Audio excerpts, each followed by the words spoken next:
that's weird. Are we ready? I don't know what's that weird. I don't know if ready's really the word. Yep. So This is always so much fun. Wasted away. you wasted. No.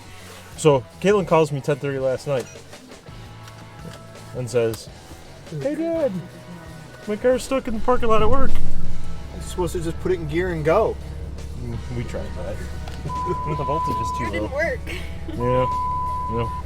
And starting it here wasn't working either. Because I can tell you what happens when things go wrong. But nothing's gonna go wrong. My wife's like, oh no. That's how you make sure that your tow strap doesn't come off. That's probably highway safety approved. Highway safety. That's what I thought. You're following kind of close. Drafting, baby. Great. This is going to be a great video. Let's give you a video on how to be an idiot. I thought that was the channel. What the channel was for. Pretty much, yeah. We might be taking it to a new level, though. We got Kate's car home now, and we're deciding what we're going to do about the clutch. So now that we've got it back home, we've got it to the point where we can decently engage and disengage the clutch, even though it's super stiff. And Yeah, the clutch cylinder reservoir was completely empty because what happened, it blew the seal on the slave cylinder, so it was just leak because the clutch was so hard to press in that it was just leaking out of there. and then we're going to pull the engine and take care of some general maintenance on it. Because Kate's car is so low, what we have to do is we got to throw some 4x4s underneath it, and she just drives up on them so we can get the jack underneath it.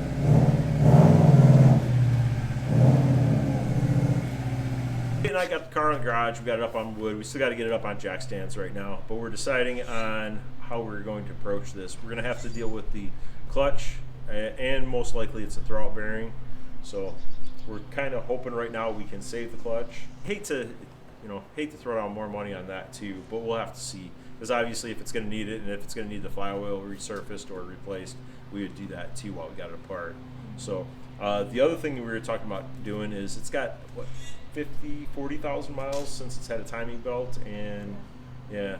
So typically instead of pulling the transmission down, I think we're just going to pull the engine out. That way we can pull the engine out. We can also Take care of a bunch of other general maintenance, like doing all my valve cover gaskets, replacing my spark plugs, and some other just gaskets and maybe an oil pan gasket, depending. Just do a reseal. Maybe probably cam seals too, because I doubt the cam seals were ever replaced. So if we pull the engine out, we can do all that type of stuff, especially the valve cover gaskets and stuff like that. Is just almost impossible. You can, but it's more work in the car than you'd want to. So that's what we're figuring, pulling the engine versus pulling the transmission. Then we don't have to deal with drive shafts. makes it 100 times easier because the way the engine's set up too. Yeah, and we don't have to lay on our backs, which is, and we still have to do some stuff, but not the entire project. So We'll I see guess. how far we get. Yeah, and we're both decided that we're hungry right now, so we're probably going to eat before we get started. At least get it up in the air before we go eat, and then we'll go eat, and then probably we'd like to, by the end of today, and Hopefully have the engine out. maybe 4 hours, 5 hours if things go terribly bad, but or 3 hours if it goes good. I'm leaning more towards hopefully 3. Yeah, some of the stuff, unfortunately. Yeah. All right. Cars. Yeah. Too many crappy cars, I guess. All right.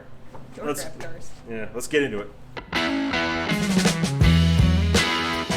So down here, we've got the throwout bearing sitting on top of the snout right now. One of the main things that we believe is what caused my clutch to fail is the fact that when the bearing slides on the snout, you can see that there's a little too much play, and one of the ways that we found that we can alleviate that is putting a new sleeve on here, which also inevitably is requiring us to get a new throwout bearing to put on top there.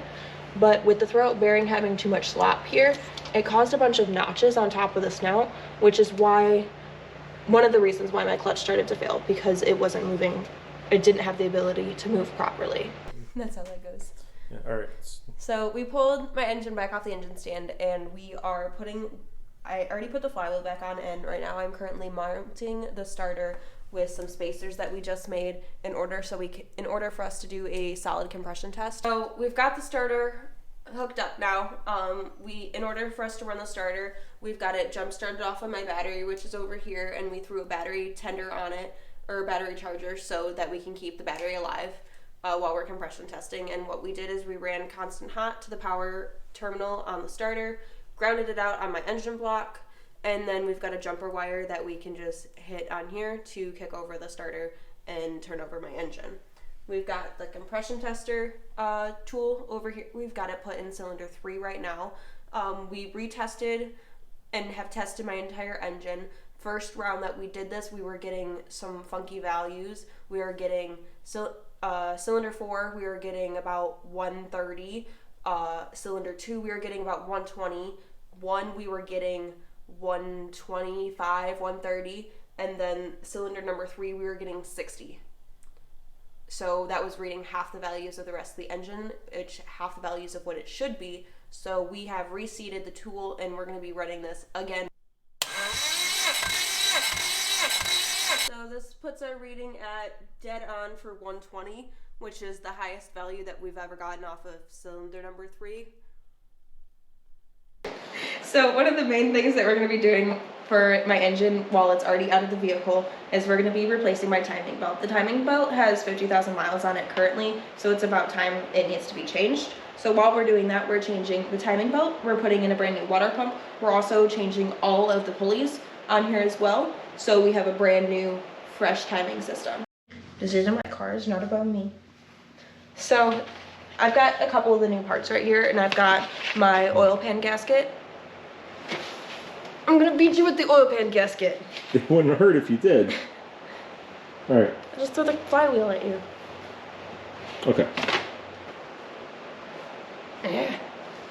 So I've got some of the new gaskets and seals here that we just got in. I've got a new set of valve cover gaskets that we're going to be using, and then I've also got a oil pan gasket that we can use to replace and just go over completely reseal my engine.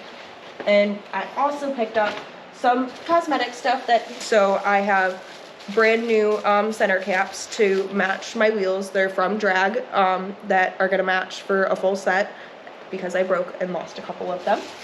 I'm changing out my tires. And then I've also got the paint that I'm going to be using to paint my intake manifold. I went with Crinkle Red, so we're going to be spraying that and reinstalling it once it's painted to match the rest of the other trim pieces on my car. Like my calipers are all red, and I also have some red tubing and red pieces already on my engine bay itself.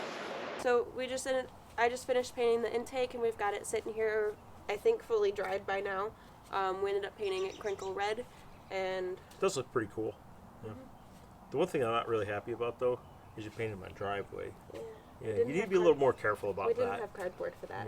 Well, there's plenty of cardboard. You I should found not paint my driveway. I'm not really happy about that. Too bad. But anyway, we're going to end the video here, and next time we'll start up with doing the reseal. And putting the clutch in. Put the clutch and engine back in the car.